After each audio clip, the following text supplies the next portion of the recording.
Freedom ಟಿವಿಗೆ ಸ್ವಾಗತ. ನಾನು ರೋಹನ್ ಹಿರೇಮಠ್. ಸೈಬರ್ ವಂಚನೆ ಮತ್ತು ಡಿಜಿಟಲ್ ಅರೆಸ್ಟ್ ಇದು ವಿನೂತನದ ಸುಲಿಗೆ. ಇವತ್ತಿನ ದಿನಮಾನಗಳಲ್ಲಿ ಫೋನ್ ವಿಡಿಯೋ ಕರೆ ಮೂಲಕ ಈಗ ಗೃಹ ಬಂಧನದಲ್ಲಿ ಇಟ್ಟು ಹಣವನ್ನ ಲೂಟಿ ಮಾಡಿರುವಂತಹ ಕೆಲವೊಂದು ಸಾಕಷ್ಟು ವರದಿಗಳು ಬೆಳಕಿಗೆ ಬಂದಿತ್ತು. ಮೊನ್ನೆ ನಡೆದಂತಹ ನಿರ್ಮಲಾ ಸೀತಾರಾಮನ್ ಮತ್ತು ಸುಧಾಮೂರ್ತಿ ಅವರ ಫೋಟೋವನ್ನ ಬಳಸಿಕೊಂಡು ವಂಚನೆ ಮಾಡಿದ ಅನ್ನುವಂತಹ ಒಂದು ವರದಿ ಕೂಡ ಆಗಿತ್ತು. ಅದಕ್ಕೆ ಸಂಬಂಧಪಟ್ಟಂತೆ ಕೆಲವೊಂದು ಇವತ್ತು ಈ ಒಂದು ವಿವರಗಳನ್ನು ಕೊಡ್ತಾ ಹೋಗ್ತೇನೆ. ಹಾಗಾದರೆ ನಡೆದಿರ್ತಕ್ಕಂಥ ಘಟನೆಯಲ್ಲಿ ಯಾವ ಥರ ಇವರು ವಂಚನೆ ಮಾಡ್ತಾರಾ ಅನ್ನುವಂಥದ್ದನ್ನ ಇವತ್ತು ನೋಡ್ತಾ ಹೋಗೋಣ.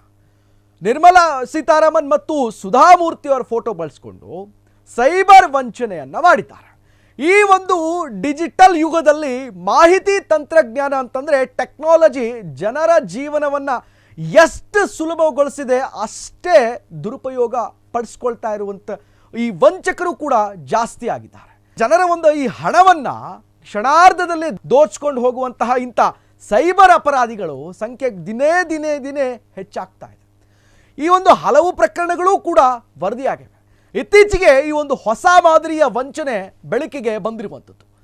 ಜನರ ನಂಬಿಕೆಯನ್ನೇ ಇವರು ಬಂಡವಾಳವನ್ನವಾಗಿ ಮಾಡಿಕೊಂಡು ವಂಚನೆಯನ್ನ ಈಗ ಸರ್ವೇ ಸಾಮಾನ್ಯವಾಗಿ ಮಾಡಿಕೊಂಡು ಇಂತಹ ಕದಿಮರು ಹೆಚ್ಚಿಗೆ ಆಗಿದ್ದಾರೆ. ಇನ್ನು ಕೇಂದ್ರ ಹಣಕಾಸು ಸಚಿವ ನಿರ್ಮಲಾ ಸೀತಾರಾಮನ್ ಮತ್ತು ಇನ್ಫೋಸಿಸ್ ಫೌಂಡೇಶನ್ ಅಧ್ಯಕ್ಷೆ ಸುಧಾಮೂರ್ತಿ ಅವರ ಫೋಟೋ ಮತ್ತು ಅವರ ಹೆಸರುಗಳನ್ನು ಬಳಸಿಕೊಂಡು ನಕಲಿ ಹೂಡಿಕೆ ಯೋಜನೆ ಪ್ರಚಾರ ಮಾಡಿದ್ದಾರೆ. ಆನಂತರ ದೂರು ಕೂಡ ಸುಧಾಮೂರ್ತಿ ಅವರು ಕೊಡ್ತಾರೆ. ಎಲ್ಲ ದಾಖಲೆ ಸಮೇತ ಹೋಗಿ ದೂರನ್ನು ಕೊಟ್ಟಿದ್ದಾರೆ. ಇನ್ನು ಈ ಇಬ್ಬರು ಗಣ್ಯ ವ್ಯಕ್ತಿಗಳಿಗೆ ಆತಂದ್ರೆ ಇನ್ನು ಜನಸಾಮಾನ್ಯರ ಗತಿ ಏನು ಅನ್ನುವಂತಹ ಪ್ರಶ್ನೆ ಇಲ್ಲಿ ಬರುತ್ತೆ.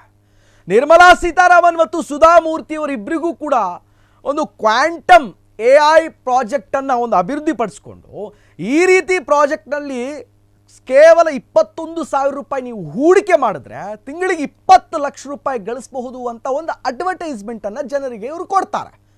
ಸಾಮಾನ್ಯವಾಗಿ ಸಚಿವರು ಮತ್ತು ಖ್ಯಾತ ವ್ಯಕ್ತಿಗಳು ಮತ್ತು ಸಮಾಜ ಸೇವಕಿ ಇರುವುದನ್ನು ಯಾರಾದರೂ ಗಮನಿಸಿದ್ರೆ ಅಂತಹ ನಂಬಿಕೆಗಳನ್ನು ಇಟ್ಕೊಂಡು ಇಂತಹ ಮೋಸಕ್ಕೆ ಎಳೆಯುವಂತಹ ಅನೇಕರು ಕೂಡ ಹೆಚ್ಚಾಗಿದ್ದಾರೆ. ಇಲ್ಲಿ ಆತಂಕಕಾರಿ ಬೆಳವಣಿಗೆ ಏನಂತಂದರೆ ಇಲ್ಲಿ ಕೆಲವೊಂದು ಅಪಾಯ ಸಂಗತಿಗಳು ಈ ಸೈಬರ್ ಜಾಲದಲ್ಲಿ ಕೂಡ ಹೆಚ್ಚಿಗೆ ಇದೆ. ಕೆಲವು ವಂಚಕರು ಮೆಸೇಜ್ ಮಾತ್ರ ಕಳಿಸ್ತಾ ಇಲ್ಲ ರೀ, ಇನ್ನು ಈ ಆರ್ಟಿಫಿಷಿಯಲ್ ಇಂಟೆಲಿಜೆನ್ಸನ್ನು ಬಳಸ್ಕೊಂಡು ನಿರ್ಮಲಾ ಸೀತಾರಾಮನ್ ಹಾಗೂ ಸುಧಾಮೂರ್ತಿ ಅವರ ಫೋಟೋ ಹಾಗೂ ಅವರ ವಿಡಿಯೋಗಳನ್ನು ನಕಲಿ ರೂಪದಲ್ಲಿ ರೆಡಿ ಮಾಡಿ ಇದರಿಂದ ಜನರಲ್ಲಿ ನಂಬಿಕೆ ಗಿಟ್ಟಿಸ್ಕೊಂಡು ಹೂಡಿಕೆ ಮಾಡುವಂಥ ಮೋಟಿವೇಶನ್ ಕೂಡ ಕೊಡ್ತಾರೆ ಇಂತಹ ಕದಿಮರು. ಈ ಪ್ರಕರಣಕ್ಕೆ ಸಂಬಂಧಪಟ್ಟಂತೆ ಈಗ PIB ಒಂದು ಫ್ಯಾಕ್ಟ್ ಚೆಕ್ ಅನ್ನು ಮಾಡಿ ವರದಿಯನ್ನು ಕೊಟ್ಟಿದೆ. ಈ ಸುದ್ದಿ ಸಂಸ್ಥೆಯಲ್ಲಿ PIB ಫ್ಯಾಕ್ಟ್ ಚೆಕ್ ಏನಂತ ಸ್ಪಷ್ಟಪಡಿಸಿದೆ ಅಂತಂದ್ರೆ ಇದು ಸಂಪೂರ್ಣವಾಗಿ ನಕಲಿ ವಂಚನೆಗಾಗಿ ರಚಿಸಿದಂತಹ ವದಂತಿ ಮಾತ್ರ ಅಂತ ಹೇಳಿದ್ದಾರೆ. ಇಂತಹ ಯಾವುದೇ ಯೋಜನೆ ಸರ್ಕಾರದಿಂದ ಕಡಾಖಂಡಿತವಾಗೂ ಬಂದಿಲ್ಲ ಅಂತಲೂ ಕೂಡ ಈ ವರದಿ ಸ್ಪಷ್ಟವಾಗಿ ಹೇಳ್ತಾ ಇದೆ. ಇನ್ನು ನಿರ್ಮಲಾ ಸೀತಾರಾಮನ್ ಮತ್ತು ಸುಧಾಮೂರ್ತಿ ಅವರಿಂದಲೂ ಇಂತಹ ಜೊತೆಗೆ ಪ್ರಮುಖ ಮಾಧ್ಯಮಗಳಲ್ಲೂ ಕೂಡ ಇದರ ಸಂಬಂಧಪಟ್ಟಾಗಿ ಯಾವುದೂ ಕೂಡ ವರದಿ ಆಗಲಿಲ್ಲ, ಕ್ಲಿಯರ್ ಕಟ್ ಆಗಿ ಹೇಳಿದ್ದಾರೆ. ಹಾಗಾದರೆ ಈ ವಂಚನೆಯಿಂದ ತಪ್ಪಿಸ್ಕೊಳ್ಳೋದು ಹೇಗಂತ ನೋಡೋದಾದರೆ ಮೆಸೇಜ್ ಬಂದ ತಕ್ಷಣ ಡಿಲೀಟ್ ಮಾಡಬೇಕು. ಅದು ಬಿಟ್ಟರೆ ಅನ್ನೋನ್ ಲಿಂಕ್ಗಳನ್ನು ನೀವು ಕ್ಲಿಕ್ ಮಾಡಿದರೆ ನಿಮ್ಮಲ್ಲಿ ಇರ್ತಕ್ಕಂಥ ದಾಖಲೆಗಳು ಬ್ಯಾಂಕ್ ಅಕೌಂಟ್ ಸಮೇತ ಇವರು ನುಂಗಿ ಬಿಡ್ತಾರೆ. ಇಂತಹ ಕೆಲವೊಂದು ವೆಬ್ಸೈಟ್ಗಳಿಂದ ಮೊಬೈಲ್ ಫೋನ್ಗಳಲ್ಲಿರುವ ಎಲ್ಲ ಬ್ಯಾಂಕ್ ಮಾಹಿತಿಗಳನ್ನು ಕೂಡ ದೋಚಿಸ್ತಾರೆ ಇಂತಹ ಕಳ್ಳ ಕದಿಮರು. ಸರ್ಕಾರ ಸಚಿವರು ಮತ್ತು ಇಂಥ ಖ್ಯಾತ ವ್ಯಕ್ತಿಗಳು ಹೆಸರಿನಲ್ಲಿ ಹಣ ಹೂಡಿಕೆ ಮಾಡುವಂತೆ ಯಾವತ್ತೂ ಹೇಳಿಲ್ಲ. ಅದು 100ಕ್ಕೆ 100 ವಂಚನೆ. ವೀಕ್ಷಕರೇ ನೆನಪಲ್ಲಿ ಇಟ್ಕೊಳ್ಳಿ, ಯಾವುದೇ ಮೆಸೇಜ್ ಬಂದರೆ ತಕ್ಷಣ 131930ಗೆ ಹೆಲ್ಪ್ಲೈನ್ಗೆ ದೂರನ್ನು ಕೊಡಿ ನೀವು. ಏನು ಇಲ್ಲಿ ಈ ಸೈಬರ್ ಕದಿಮರು ಈ ವಿನೂತನ ವಂಚನೆ ವಿಧಾನ ಹೇಗೆ ಬಳಸ್ತಾರೆ ಅಂತಂತಂದರೆ ವಿಡಿಯೋ ಕರೆಯ ಮೂಲಕ ಜನರನ್ನ ಮನೆಯಲ್ಲೇ ಬಂಧನದಲ್ಲಿ ಇರಿಸ್ತಾರೆ. ಲಕ್ಷ ಗಂಟಲೆ ಲೆಕ್ಕದಲ್ಲಿ ಸುಲಿಗೆಯನ್ನು ಮಾಡ್ತಾರೆ. ಇನ್ನು ಈ ವಂಚನೆಗೆ ಒಳಗಾದಂಥವರು ಅನೇಕರು ಕೂಡ ವಿದ್ಯಾವಂತರು ಕೂಡ ಹೆಚ್ಚಿದ್ದಾರೆ. ಈ ಸೈಬರ್ ಅರೆಸ್ಟಿಗೆ ಒಳಗಾದಂತಹ ಸಂತ್ರಸ್ತರ ಸಂಖ್ಯೆ ದಿನೇ ಹೆಚ್ಚಾಗ್ತಾ ಇದೆ. ಇದಕ್ಕೆ ಸಂಬಂಧಪಟ್ಟಂತೆ ಕೆಲವೊಂದು ಪ್ರಧಾನಿ ನರೇಂದ್ರ ಮೋದಿ ಅವರು ಕೂಡ ಈ ಬಗ್ಗೆ ಕಳವಳವನ್ನು ವ್ಯಕ್ತಪಡಿಸಿ ಎಚ್ಚರಿಕೆಯನ್ನು ಈಗಾಗಲೇ ಕರೆಯನ್ನು ಕೊಟ್ಟಿದ್ದಾರೆ. ಇನ್ನು ಡಿಜಿಟಲ್ ಅರೆಸ್ಟ್ ಅಂತಂದ್ರೆ ಏನು? ಹಾಗಾದ್ರೆ ಈ ಬಗೆಯ ಸೈಬರ್ ವಂಚನೆಗಾಗಿ ಪೊಲೀಸರು ಮತ್ತು ಜಾರಿ ನಿರ್ದೇಶನಾಲಯ ಮತ್ತು CBI ಮುಂತಾದ ಒಂದು ತನಿಖೆಯ ಸಂಸ್ಥೆಗಳ ಅಧಿಕಾರಿಗಳ ಒಂದು ಹೆಸರಿನಲ್ಲಿ ಜನರಿಗೆ ಫೋನ್ ಮಾಡಿ ಕರೆ ಮಾಡಿ ಅವ್ರ ಮೇಲೆ ಒಂದು ಸುಳ್ಳು ಆರೋಪವನ್ನು ಹೊರಿಸಿ ಹೆದರಿಸಿ ಬೆದರಿಸಿ ನಂತರ ಹಣಕ್ಕೆ ಬೇಡಿಕೆ ಇಡ್ತಾರೆ. ಇನ್ನು ಆನ್ಲೈನ್ ಒಂದು ಬೆಟ್ಟಿಂಗ್ ಸೇರಿದಂತೆ ಹಲವು ಒಂದು ಮಾರ್ಗಗಳ ಮುಖಾಂತರ ಇವರು ಹಣ ಸುಲಿಗೆ ಒಂದು ಮಾಡ್ತಾ ಇರುವಂತಹ ಈ ವಂಚಕರು ಸಂತ್ರಸ್ತರಿಂದ ಲಕ್ಷ ಲಕ್ಷ ಕೋಟಿಗಟ್ಟಲೆ ಹಣವನ್ನು ನುಂಗಿ ನೀರು ಕುಡಿದಿದ್ದಾರೆ ಈ ಒಂದು ಸೈಬರ್ ಖದೀಮರು. ಏನೋ ಡಿಜಿಟಲ್ ಅರೆಸ್ಟ್ ಮಾಡುವುದು ಹೇಗಂತಂದ್ರೆ ನೋಡೋದಾದ್ರೆ ಕೆಲವೊಂದು ವಂಚಕರು ಮೊದಲು ಸಂತ್ರಸ್ತರ ಫೋನ್ ಮೂಲಕ ಕಾಂಟ್ಯಾಕ್ಟ್ ಮಾಡ್ತಾರೆ. ಇವರು ತಾವು CBI ಮತ್ತು RBI ಮತ್ತು ಇನ್ಕಮ್ ಟ್ಯಾಕ್ಸ್ ತೆರಿಗೆ ಮತ್ತು ನಾರ್ಕೋಟಿಕ್ಸ್ ಅಧಿಕಾರಿಗಳಂತ ಹೇಳಿ ಪರಿಚಯ ಮಾಡಿಕೊಳ್ತಾರೆ. ತದನಂತರ ತಮಗೆ ನಿಷೇಧಿತ ಅಥವಾ ಅಕ್ರಮ ಮತ್ತು ಕೊರಿಯರ್ಗಳು ಬಂದಿದೆ, ನೀವು ಅಂತಹ ವಸ್ತುಗಳನ್ನು ಕೊರಿಯರ್ ಮೂಲಕ ತರಿಸ್ಕೊಂಡಿದ್ದಾರೆ ಎಂದು ನಿಮ್ಮನ್ನು ಬೆದರಿಕೆ ಇಡ್ತಾರೆ. ಇದೆಲ್ಲ ಹಣ ಒಂದು ಅಕ್ರಮ ವರ್ಗಾವಣೆಗೆ ಸಂಬಂಧಪಟ್ಟಂತೆ ನೀವು ಒಂದು ಇದನ್ನು ಮಾಡಿದ್ದೀರಾ, ಸೈಬರ್ ಅಪರಾಧವನ್ನು ಎಸಗಿದ್ದಾರಾ ಅಂತ ಒಂದು ವಾಟ್ಸಪ್ನಲ್ಲಿ ಮತ್ತು ಇತರ ಒಂದು ವಿಡಿಯೋಗಳ ಮೂಲಕ ಟೆಕ್ನಾಲಜಿ ಮೂಲಕ ಸಂತ್ರಸ್ತರೊಂದಿಗೆ ಸಂಪರ್ಕವನ್ನು ಸಾಧಿಸ್ತಾರೆ. ಆನಂತರ ಅಕ್ರಮ ಸಂಬಂಧಪಟ್ಟಂತೆ ಈ ವಿಚಾರಣೆಗಾಗಿ ನಿಮ್ಮನ್ನು ಅರೆಸ್ಟ್ ಮಾಡಲಾಗಿದೆ ಅಂತ ನಿಮಗೆ ಒಂದು ಗೃಹ ಬಂಧನದಲ್ಲಿ ಇಡ್ತಾರೆ ಕಂಪ್ಯೂಟರ್ ಮೂಲಕ. ಮತ್ತು ಈ ಒಂದು ಮೊಬೈಲ್ ಕಾಣದಂತೆ ಒಂದು ಸಪ್ರೇಟ್ ಆಗಿ ಒಂದು ಜಾಗದಲ್ಲಿ ಮನೆಯ ಒಂದು ಭಾಗದ ರೂಮ್ಗಳಲ್ಲಿ ನಿಮ್ಮನ್ನು ಕೂತ್ಕೊಳ್ಳಿ ಅಂತ ಒಂದು ಬೆದರಿಕೆನೂ ಕೂಡ ಈಗ ಒಡ್ತಾರೆ. ಹೆಚ್ಚಿನ ಸಂದರ್ಭಗಳಲ್ಲಿ ಕೂಡ ನೀವು ಸಂತ್ರಸ್ತರ ಮನೆಗಳಲ್ಲಿಯೇ ಇವರು ನಿಮ್ಮನ್ನು ಕಸ್ಟಡಿಗೆ ತಗೊಂಡಿದ್ದೀವಿ ಅನ್ನುವಂಥದ್ದನ್ನು ಕೂಡ ಇವರಿಗೆ ಹೇಳ್ತಾರೆ. ಸಂತ್ರಸ್ತರನ್ನು ನಂಬಿಸುವ ಸಲುವಾಗಿ ತನಿಖೆಯ ಸಂಸ್ಥೆಯ ಒಂದು ಅಧಿಕಾರಿಗಳ ಹೇಳ್ತಾ ಇರುವಂತಹ ಈ ಒಂದು ನಕಲಿ ಐಡೆಂಟಿ ಕಾರ್ಡ್ಗಳನ್ನು ಇವರು ಸೃಷ್ಟಿ ಮಾಡ್ಕೊಳ್ತಾರೆ. ಇನ್ನೊಂದು ವಿಚಾರ ಏನಂತಂದರೆ ಕೆಲವೊಮ್ಮೆ ನಕಲಿ ಅರೆಸ್ಟ್ ವಾರೆಂಟ್ಗಳನ್ನು ಕೂಡ ಇವರು ಸಿದ್ಧಪಡಿಸಿಟ್ಕೊಂಡಿರ್ತಾರೆ. ಏನು ಈ ಸಂತ್ರಸ್ತರೇನು ವಂಚನೆಗೆ ಒಳಗಾಗಿರ್ತಾರೋ ಅಂಥವರು ಭಯಭೀತರಾಗಿ ಎಷ್ಟೋ ಲಕ್ಷಾಂತರ ಕೋಟಿ ರೂಪಾಯಿ ಕಳೆದುಕೊಂಡಿದ್ದಾರೆ.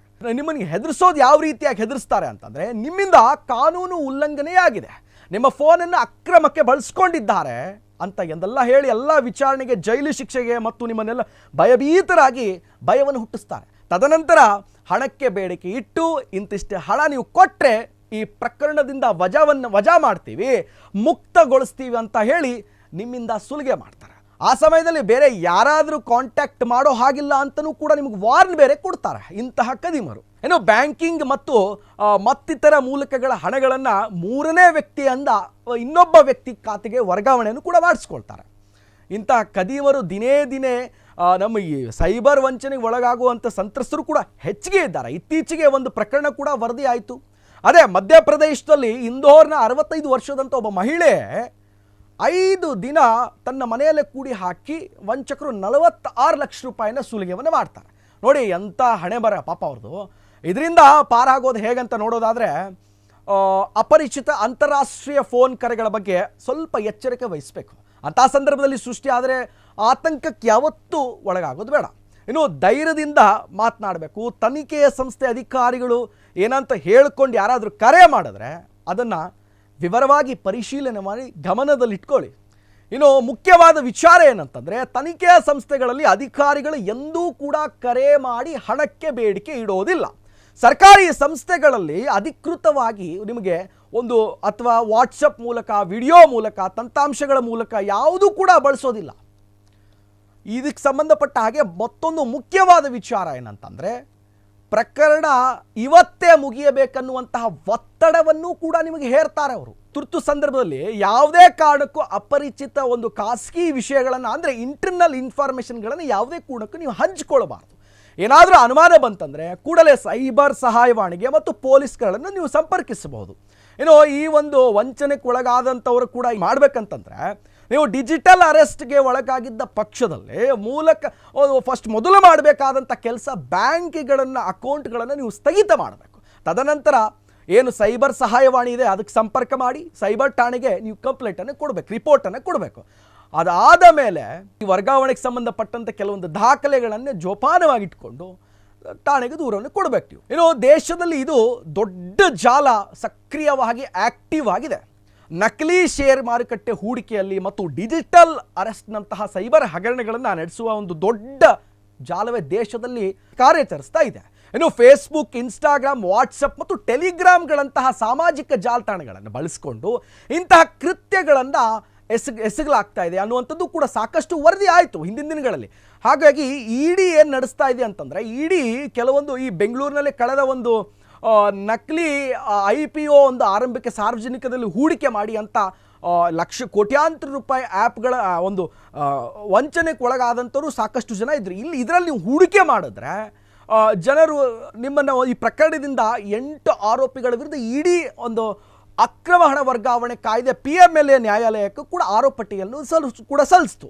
ಈ ಪ್ರಕರಣದಲ್ಲಿ 159 ಕೋಟಿ ರೂಪಾಯಿ ಹಣ ವಂಚಿಸಲಾಗಿದೆ ಅಂತ ಇಡಿ ಅಧಿಕಾರಿಗಳು ಕೂಡ ಹೇಳಿದ್ದಾರೆ. ಇನ್ನು ಕಡಿಮೆ ಹಣ ಹೂಡಿಕೆ ಮಾಡಿ ದೊಡ್ಡ ಮೊತ್ತವನ್ನು ಗಳಿಸಬಹುದೆಂಬ ಆಮಿಷವನ್ನು ಕೂಡ ಜನರಿಗೆ ಇಡ್ತಾರೆ. ಇಂತಹ ನಕಲಿ ವೆಬ್ಸೈಟ್ಗಳನ್ನು ದಾರಿ ತಪ್ಪಿಸುವಂತಹ ವಾಟ್ಸಪ್ ಗ್ರೂಪ್ಗಳು ಮತ್ತು ಸಾಕಷ್ಟು ಒಂದು ಲಿಂಕ್ಗಳನ್ನು ಇವರು ಕಳಿಸಿ ಪ್ರತಿಷ್ಠಿತ ಒಂದು ಹಣಕಾಸಿನ ಸಂಸ್ಥೆಗಳೊಂದಿಗೆ ಸಂಬಂಧವನ್ನು ಹೊಂದಿದೆ ಅಂತ ಕೂಡ ಈ ರೀತಿಯಲ್ಲಿ ಇವರು ಬಿಂಬಿಸ್ತಾರೆ. ಇನ್ನು ನಕಲಿ ಜಾಹೀರಾತು ಮತ್ತು ಸುಳ್ಳು ಕತೆ ಸೃಷ್ಟಿಸಿ ಸಂತ್ರಸ್ತರನ್ನ ಹೆಚ್ಚಿನ ಹಣವನ್ನು ಹೂಡಿಕೆ ಮಾಡುವಂತೆ ಕೂಡ ಅವರಿಗೆ ಬೇಡಿಕೆ ಇಡ್ತಾರೆ. ಇನ್ನು ವಿದೇಶದಲ್ಲಿ ಕುಳಿತುಕೊಂಡು ಕೂಡ ಇಂತಹ ಕೃತ್ಯಗಳನ್ನು ಮಾಡೋರು ಅನೇಕ ಜನ ಇದ್ದಾರೆ. ಡಿಜಿಟಲ್ ಅರೆಸ್ಟ್ ವಂಚಕರಲ್ಲಿ ಬಹುತೇಕರು ದೇಶದ ಒಂದು ಹೊರಗಡೆಯಿಂದಲೂ ಕೂಡ ಕಾರ್ಯಾಚರಿಸ್ತಾ ಇದ್ದಾರೆ. ಏನಾಯ್ತಂತಂದ್ರೆ, ಇಲ್ಲಿ ಒಬ್ಬ ವಿದೇಶದಲ್ಲಿ ಕೂತ್ಕೊಂಡು ಕರೆ ಮಾಡಿ ವಂಚನೆ ಹಾಕ್ತಾರೆ ಅಂತಂದ್ರೆ, ವಿದೇಶದಲ್ಲೂ ಕೂಡ ಇಂಥವ್ರು ಸಾಕಷ್ಟು ವಂಚನೆ ಮಾಡೋರು ಒಂದು ಜಾಲ, ಈ ಜಾಲಕ್ಕೆ ಒಳಗಾಗೋರು ವಿದ್ಯಾವಂತರೇ ಅನೇಕರು ಕೂಡ ಇದರಲ್ಲಿದ್ದಾರೆ.